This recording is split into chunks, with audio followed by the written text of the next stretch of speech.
오늘은 성령 강림 후 제8주입니다.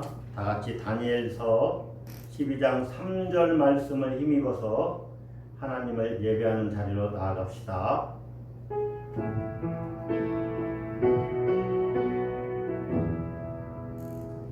지혜 있는 자는 궁창의 빛과 같이 빛날 것이요 많은 사람을 옳은 대로 돌아오게 한 자는 별과 같이 영원토록 빛나리라. 자비로우신 아버지 하나님, 오늘 우리를 이 예배의 자리로 불러주시니 감사를 드립니다. 하나님 영광 받으시며 우리에게는 한량없는 은혜를 더하여 주시옵소서. 예수 그리스도의 이름으로 기원드리옵나이다. 아멘.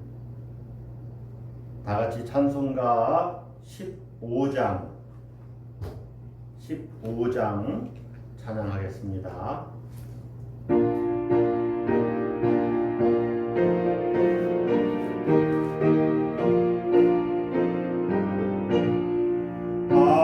하나님의 크신 사랑 하늘에서 내리사 우리 맘에 항상 계셔 온전하게 하소서. 우리 주는 자비하사 사랑 무한하시니 두려워서 떠는 자를 구원하여 주소서. 걱정 근심 많은 자를 성령 감화하시며 복과 은혜 사랑받아 평안하게 하소서.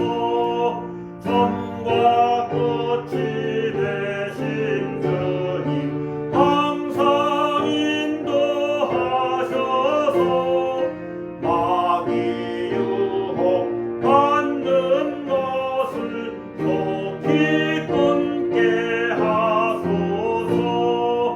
전능하신 아버지여 주의 능력 주시고 우리 맘에 임하셔서 떠나가지 마소서. 주께 영광 항상 돌려 천사처럼 섬기며 주의 사랑 영영토록 찬송하게 하소서. 우리들이 거듭나서 흠이 없게 하시고 주의 크신 구원받아 온전하게 하소서. 영광에서 영광으로 천국까지 이르러 크신 사랑 감격하여 경배하게 하소서. 아멘.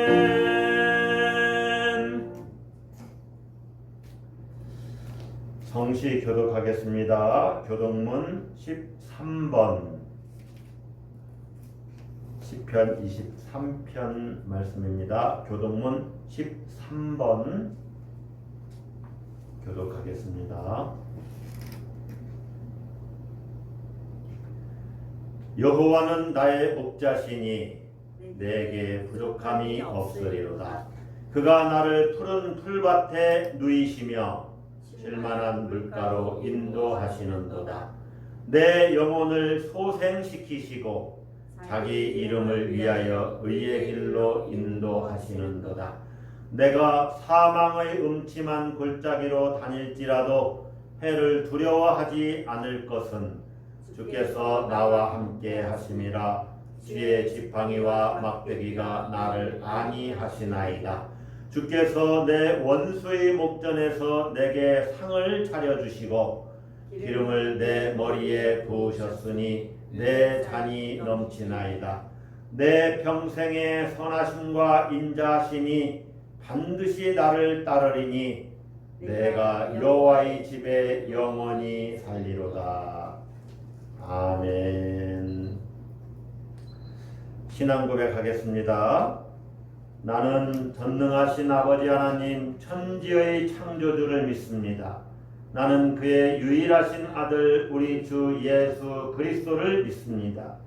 그는 성령으로 잉태되어 동정녀 마리아에게서 나시고 본디오 빌라도에게 고난을 받아 십자가에 못 박혀 죽으시고 장사된 지 사흘 만에 죽은 자 가운데서 다시 살아나셨으며 하늘에 오르시어 전능하신 아버지 하나님 우편에 앉아 계시다가 거기로부터 살아있는 자와 죽은 자를 심판하러 오십니다. 나는 성령을 믿으며 거룩한 공교회와 성도의 교제와 죄를 용서받는 것과 몸의 부활과 영생을 믿습니다. 아멘.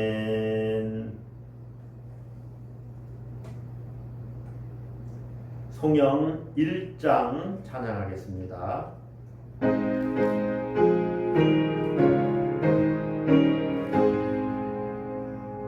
만복의 근원 하나님 온 백성 찬송 드리고 서전사여 찬송하세 찬송 성부 성자 성령 아멘.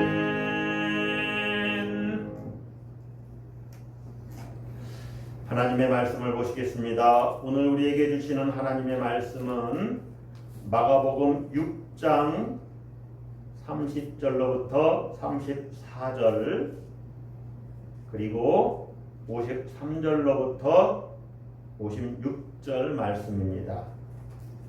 마가복음 6장 30절로부터 34절 말씀 교독합니다. 사도들이 예수께 모여 자기들이 행한 것과 가르친 것을 낱낱이 고하니 이르시되 너희는 따로 한적한 곳에 가서 잠깐 쉬어라 하시니 이는 오고 가는 사람이 많아 음식 먹을 겨를도 없습니다. 이에 배를 타고 따로 한적한 곳에 갈새 그들이 가는 것을 보고 많은 사람이 그들인 줄 안지라 모든 고을로부터 도보로 그곳에 달려와 그들보다 먼저 갔더라. 예수께서 나오사 큰 무리를 보시고 그 목자 없는 양 같음으로 인하여 불쌍히 여기사 이에 여러 가지로 가르치시더라. 자, 53절부터 교독합니다. 마지막 절까지. 건너가 게네사렛 땅에 이르러 대고 배에서 내리니 사람들이 곧 예수신 줄을 알고 그 온 지방으로 달려 돌아다니며 예수께서 어디 계시다는 말을 듣는 대로 병든 자를 침상째로 메고 나오니 아무데나 예수께서 돌아가시는 지방이나 도시나 마을에서 병자를 시장에 두고 예수께 그의 옷가에라도 손을 대게 하시기를 간구하니 손을 대는 자는 다 성함을 얻으니라. 아멘. 기도하겠습니다. 사랑과 은혜가 풍성하신 아버지 하나님, 7월 셋째 주일 맞아서 하나님을 예배합니다. 우리가 코로나19 바이러스 사회적 거리두기 4단계로 인해서 함께 모여 예배드리지 못하고 이렇게 방송으로 예배를 드리지만은 이 시간 우리 가운데 임재하셔서 우리를 만나주시고 상처 입은 영혼에게 치유와 회복과 능력을 더하시고 또 하나님으로 말미암은 그러한 위로와 소망을 갖도록 주님 이 시간 우리와 함께하여 주시옵소서. 속히 바이러스도 물러가는 역사를 허락해 주시고 종식되어서 우리의 예배가 회복되고 또 하나님을 더 잘 배울 수 있는 그러한 성경 공부나 또 친교의 모임들 가질 수 있도록 주님 함께하여 주시옵소서.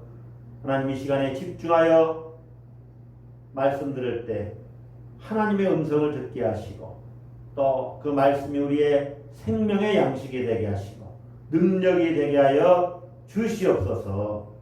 하나님께서 함께하여 주시고 듣는 자가 전하는 자가 함께 은혜 받는 귀하고 복된 시간 되게 해 주시기를 간절히 원하오며 온전히 주님만이 역사하여 주실 줄 믿사옵고 예수 그리스도의 이름으로 기도드리옵나이다. 아멘. 지난 7월 2일 UN 무역개발회의는 만장일치로 우리 대한민국을 개발도상국가 그룹에서 선진국 그룹으로 변경했습니다. 우리 대한민국이 세계 32번째로 선진국 국가가 되었다는 것이죠. 우리나라가 1945년 8월 15일 세계대전 종전으로 시작이 되었다면 그로부터 76년이 지난 지금에 이르러서 가장 어려운 나라에서 이제 선진국으로 세상 사람들로부터 인정을 받게 되었다 하는 것입니다. 저는 이러한 선진국 선언이 아니라도 우리나라가 참으로 발전했다는 생각을 이렇게 자주 하게 됩니다. 또 자주 그러한 사실을 경험하게 됩니다. 거리에 넘쳐나는 자동차가 얼마나 거리에 많이 있는지 몰라요. 또 어딜 가나 높이 솟은 빌딩과 아파트 수, 밝고 찬란히 빛나는 도시의 야경, 어느 나라보다도 안전한 밤거리가 이렇게 조성되어 있고 또 편리한 교통시설을 갖추고 있습니다. 그리고 복지에 대한 사회보장 제도 등등에서 우리나라가 참으로 살기 좋은 나라가 되었구나, 참으로 나라가 많이 발전했다는 사실을 보게 됩니다. 최근 코로나19 바이러스 팬데믹으로 인해서 온 세상이 힘든 시기를 보내고 있지만 그럼에도 불구하고 경제적으로 예전보다는 풍요로워졌다는 것만은 분명한 사실인 것 같습니다. 그러한 경제적인 풍요로움 때문인지는 몰라도 현대인들은 하나님의 도움을 전혀 필요로 하지 않고 당당히 살아가는 것처럼 보입니다. 건강하지요. 경제적으로도 많이 풍요로워졌죠. 여유가 있어졌지요. 그리고 자녀들 좋은 학교에 진학하고 또 한편으로 또 사회에서 제 역할을 잘 감당하는 그러면서 좋은 직장에 다니며 살고 있고 그렇게 안정된 삶을 살면서 자기 삶에 만족해하고 있다는 것이죠. 그래서 그들은 하나님을 믿는 사람들을 향해서 의지가 약하기 때문에 그런 것이다. 그래서 뭔가 의지할 존재를 찾다가 종교에 귀한 사람들이라고 치부를 합니다. 자, 여러분, 좀 더 풍요로운 삶을 살게 되었다고 하나님을 필요로 하지 않는 것입니까? 문제가 없고 평안한 삶을 사는 사람이라고 해서 예수 그리스도가 필요하지 않은 것입니까? 질문을 조금 바꿔서 한번 여러분에게 묻습니다. 한번 스스로 대답을 해보세요. 여러분은 정말 예수 그리스도가 필요한 존재입니까? 나는 정말로 예수님이 필요하다, 그렇게 느끼고 살아가십니까? 오늘 설교 본문은 성서 일과에 따른 복음서 본문인데 두 단락을 우리가 읽었죠. 앞단락은 마가복음 6장 30절에서 34절인데 선교 사역을 위해서 파송된 제자들이 돌아와서 예수님께 자신들이 행한 일과 가르친 일을 보고합니다. 그리고 그들이 얼마나 바빴는지 한적한 곳에 가서 잠깐 쉬어라 이렇게 예수님이 말씀하실 정도로 오고 가는 사람이 많아서 음식 먹을 겨를도 없었다고 합니다. 그래서 그들이 배를 타고 따로 한적한 곳으로 갔습니다. 그런데 사람들이 그들이 어디로 가는지 예수님 일행이 어디로 가는지 알고 미리 도보로 먼저 도착해 있는 거예요. 예수님은 그러한 무리들을 보고 목자 없는 양같이 여기셨고 그들을 불쌍히 여기시면서 여러 가지를 가르치셨습니다. 자, 두 번째 단락 우리가 읽은 53절부터 56절 말씀이죠. 예수님이 제자들을 갈릴리 호수 건너편 벳세다 마을로 가라고 했는데 풍랑이 일게 되죠. 그래서 벳세다 마을에 도착하지 못하고 게네사렛 땅에 이렇게 배가 닿게 됩니다. 그래서 게네사렛 그 지역에서 일어난 일들이 소개되어 있는데 배에서 예수님 일행이 내리니까 그들이 예수님 일행을 알아봤어요. 예수님을 알아봤어요. 그래서 온 지방으로 돌아다니면서 병든 자들을 이렇게 데리고 오는 것입니다. 본문을 보니까 침상째로 병든 자를 메고 나왔다. 그러니까 이 침상째로 나온 이 환자는 굉장히 중한 병에 걸린 것이죠. 예수님이 그들을 보시고 이렇게 치유해 주신 그 사건이 기록되어 있는데, 자, 첫 번째 단락에서는 예수님께서 사람들을 가르치셨다는 것이 강조되었다면은 두 번째 단락에서는 예수님이 사람들의 병을 고치셨다는 것이 강조되어 있습니다. 그러니까 예수님의 사역이 이렇게 요약해 보면 뭡니까? 가르치시고 전파하시고 치유하신 거잖아요. 오늘 본문은 가르침, 티칭과 또 치유, 힐링이 이렇게 소개되어 있습니다. 자, 가르침은 정신을 건강하게 하는 것이라면, 그 영혼을 건강하게 하는 것이라면, 치유는 몸을 건강하게 하는 것입니다. 그러니까 예수님이야말로 인간의 정신과 영혼을 구원하시는 분이라는 것을 본문이 이야기하고 있는 거예요. 예수님 어떤 분이라고요? 인간의 정신과 몸을 구원하시는 분. 자, 여러분, 복음서의 주제가 뭡니까? 복음이 뭐냐? 예수 그리스도가 복음인데 예수 그리스도가 어떤 분이시냐? 바로 구원자다 하는 것을 여러 가지 각도로 이렇게 우리에게 이야기하는 것이죠. 그게 복음서의 주제예요. 예수님이 누구신가? 자, 35절 보시면 예수님은 무리를 보시고 불쌍히 여기셨다고 합니다. 그러니까 영적인 돌봄이 필요한 사람들, 인도의 부재를 경험하는 이 무리들을 보시고 예수님이 불쌍히 여기신 거예요. 연민의 정을 느끼신 거죠. 또 게네사렛 지방에 예수님 일행이 도착하자 많은 사람들이 예수님을 알아보고 병든 자를 데리고 나왔지요. 환자를 침상에 누인 채로 메고 나왔다는 것을 보면은 이 환자는 굉장히 중병 환자입니다.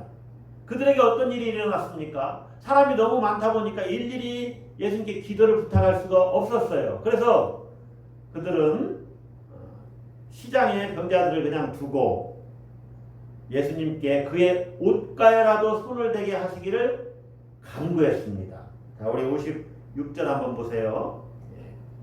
아무데나 예수께서 들어가시는 지방이나 도시나 마을에서 병자를 시장에 두고 예수께 그의 옷가에라도 손을 대게 하시기를 간구하니, 뒷부분 보세요. 손을 대는 자는 다 성함을 얻으니라.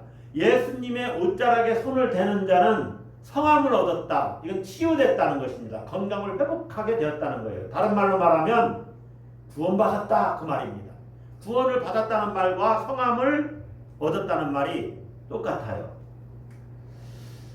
여러분, 예수님이 누구십니까? 갈 바를 알지 못하고 목자 없는 양같이 방황하고 있는 그들에게 예수님은 선한 목자가 되십니다. 이 갈 바를 알지 못하는 목자 없는 양들은 진리를 모르는 거지요.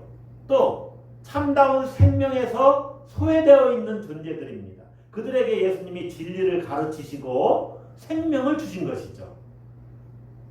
목자 없는 양 같은 그들에게 예수님은 선한 목자가 되셔서 생명을 공급해 주셨어요. 우리를 풍성하게 하시고 생명을 공급하시는 예수 그리스도. 그 예수 그리스도가 중병에 걸린 환자에게는 그를 구원하는 치유자가 되신다. 자, 이러한 사실은 하나님의 종말론적인 통치의 구원, 그 구원이 예수님을 통해서 나타났다는 것을 보여주는 겁니다. 하나님의 마지막 때에, 그러니까 온 세상의 마지막 종말의 때 하나님 나라가 완성되지요? 그 하나님 나라가 이미 예수님을 통해서 왔고 그것이 실현되었다는 것을 이 환자의 치유를 통해서 우리에게 보여주고 있다는 것입니다. 다른 말로 진리로부터 소외된 사람, 생명으로부터 소외된 사람, 그리고 자기 힘으로는 어디에 다닐 수 없는 침상에 누워있는 사람, 그러니까 다른 사람들과 소통하지 못하고 격리되어 있는 그 중병 환자, 사회적으로 소외된 그 사람에게 예수님은 진리요 생명이요 치유자가 되신다는 사실을 오늘 성경은 우리에게 보여주고 있어요. 자, 그러면 우리가 한번 생각해 볼 것은 이러한 진리요 생명이요 치유자이신 예수님이 과연 우리에게도 필요하냐 그 말이지요. 여러분, 예수님이 왜 우리에게 필요합니까? 그것은 우리가 어떤 존재인지를 알면은 답이 나와요. 자, 34절에 무리들이 목자 없는 양 같다고 그랬죠. 목자 없는 양, 그것이 바로 여러분과 저의 자화상이라는 것이죠. 우리의 실존이 바로 목자 없는 양 같은 것입니다. 양에게 목자가 없으면 언제 사나운 짐승에게 공격을 받을지 모릅니다. 그래서 양에게는 반드시 목자가 필요해요. 이 양은 그래서 불쌍히 여김을 받아야만 하는 존재인 것입니다. 중병에 걸려 침상 위에 누워서 다른 사람이 옮겨 주기만을 바라는 이 중병 환자는 바로 우리와 우리의 실존을 이야기하는 거예요. 여러분과 저의 실존을 이야기하는 거예요. 어디에도 갈 수 없는 그러한 누워있는 신세, 그만큼 절박한 신세. 왜 그러느냐? 그것은 우리 스스로 우리가 생명을 완성할 수 없다는 것입니다. 다시 말하면 우리는 생명으로부터 분리되어 있어요. 생명으로부터 소외되어 있다는 것이죠. 그래서 여러분과 저는 이 진리 되시고 생명 되시고 치유자이신 예수님이 절대적으로 필요한 존재라는 것입니다. 경제적으로 그렇게 풍요로운 사회, 이러한 사회 속에서 살고 있고 또 어떤 면에서는 평안한 삶, 편안한 삶을 살 수 있을지 몰라요. 그러나 궁극적으로 영혼의 만족이 없다는 것이죠. 한편으로는 끊임없는 경쟁에 시달리고 또 사회적인 어떤 박탈감을 느끼며 실패에 대한 두려움에 사로잡힙니다. 그래서 우리는 불쌍한 존재인 것이죠. 여러분, 기독교인이 된다는 것은 자신의 영적인 실존이 어떠한가를 제대로 보는 데서부터 시작이 됩니다. 내 영적인 실존이 어떠하구나. 나는 참으로 불쌍히 여김을 받아야만 되는 존재구나. 예수 그리스도가 없으면 나는 참 불쌍한 존재구나 하는 것을 인식하는 데서부터 기독교인이 되는 거예요. 그렇게 인식하는 자는 구원을 갈망하게 되지요. 얼마만큼 구원을 갈망하느냐? 주님의 옷가에라도 손을 대게 하시기를 간구하는 자가 된다는 거예요. 주님의 옷가에라도 손을 되게 하기를 간절히 원하는 그것이 바로 믿음입니다. 믿음. 주님에 대한 믿음이 생겼다는 것이죠. 주님의 옷가에라도 손을 대면 내가 나을 텐데 하는 믿음이 생겨요. 왜냐하면 이제 주님이 누구신지를 제대로 알게 되었다는 것이죠. 그래서 우리가 할 수 있는 일이란 거룩하신 하나님의 아들 예수 그리스도에게 주여 우리를 불쌍히 여기소서라고 간구하는 일밖에 없다는 것을 알게 됩니다. 참으로 감사한 것은 주님이 그렇게 자기가 얼마나 불쌍한 존재인지를 알고 주님께 나오는 자들에게 구원의 빛을 비춰 주신다는 사실입니다. 예수님의 옷가에라도 손을 대기를 원하는 그 사람들을 예수님께서 모두 다 고쳐주셨다는 거예요. 오늘 본문 마지막 절 끝부분을 한번 보세요. 손을 대는 자는 다 성함을 얻으니라. 여러분, 우리가 할 수 있는 일이 있습니다. 주님의 옷가에라도 손을 대는 것입니다. 따라서 한번 합시다. 주님의 옷자락에라도 손을 대자. 주님의 옷자락에라도 손을 대자. 침상에 누운 중병 환자들은 예수님의 옷자락에 손을 댔습니다. 예수의 옷자락을 내가 만지기만 하면 그러면 내가 나음을 입을 수 있을 텐데, 이런 간절한 마음으로 주님의 옷가에라도 손을 대게 해 주시옵소서라고 간절히 소망했다는 것이죠. 여러분, 주님의 옷자락이 뭡니까? 이것은 단순히 주님의 옷 어떤 일부분을 이야기하는 것이 아닙니다. 그것은 주님의 인격이요 주님의 말씀입니다. 주님의 말씀이 주님의 옷자락이에요. 주님의 인격이 주님의 옷자락입니다. 예수님은 선한 목자가 되셔서 우리를 불쌍히 여기시지 않습니까? 그분이 우리를 고쳐주기를 원하시고, 우리가 행복한 인생을 살기를 원하시고, 우리를 십자가에 자기를 내어주기까지 사랑하신다는 거죠. 그 사랑이 주님의 옷자락이에요. 그 사랑에 기대어서 내가 주께 나아가면 주님이 우리를 완전하게 치유하시고 고쳐주신다는 것입니다. 손 마른 자에게 주님이 말씀하셨죠. 내 손을 내밀라, 내 손을 내밀라. 이런 말씀이 주님의 옷자락입니다. 손을 내미는 그 사람이 손이 깨끗하게 치유받았어요. 회당장 야이로의 딸의 손을 잡고 주님이 말씀하셨죠. 달리다굼, 내가 내게 말하노니 소녀야 일어나라, 소녀야 일어나라. 그 말씀이 그 소녀에게는, 회당장 야이로에게는 주님의 옷자락이었던 거예요. 무리를 걷는 예수님을 보고 제자들이 놀랐지요. 그들을 향해서 예수님은 안심하라 내니 두려워 말라. 두려워하지 말라는 예수님의 말씀이 주님의 옷자락이에요. 그 주님의 옷자락에 제자들의 영혼이 접촉되기만 하면 그들은 평안을 누리게 됩니다. 주님의 옷자락에 사람들의 영혼이 접촉되면, 우리의 영혼이 접촉되면 그 말씀이 우리를 생명의 빛으로 이끌어 간다는 것입니다. 그 구원의 빛으로 여러분은 이제 세상과 삶을 새로운 시각으로 바라볼 수 있게 되었고, 세상을 새롭게 경험하게 될 거예요. 아, 주님이 우리의 진리시요 생명이시요 치유자가 되시는구나. 다 성함을 얻으니라. 이 성함을 얻은 경험, 구원을 얻은 경험으로 여러분이 이제 두려움 없이 세상을 살아가시기를 축복합니다.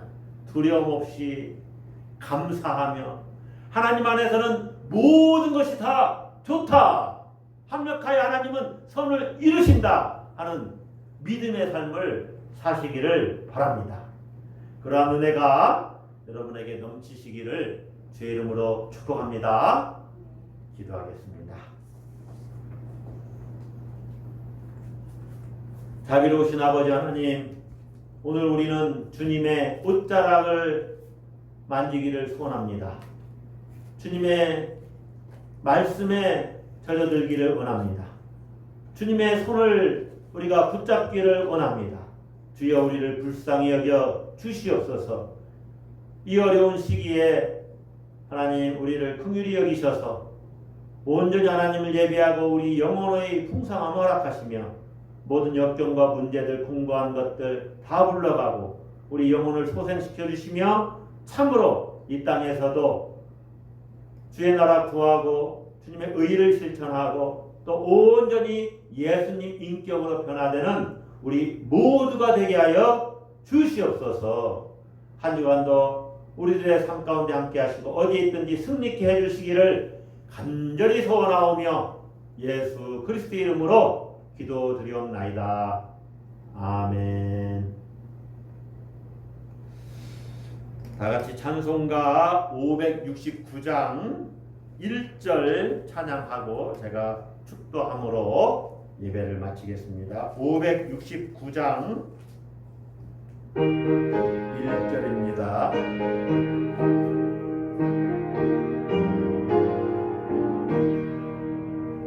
선한 목자 되신 우리 주 항상 인도하시고 푸른 풀밭 좋은 곳에서 우리 먹여주소서.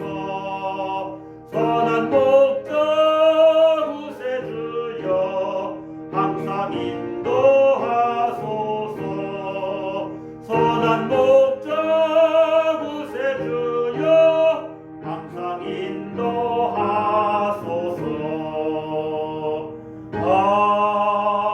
아멘.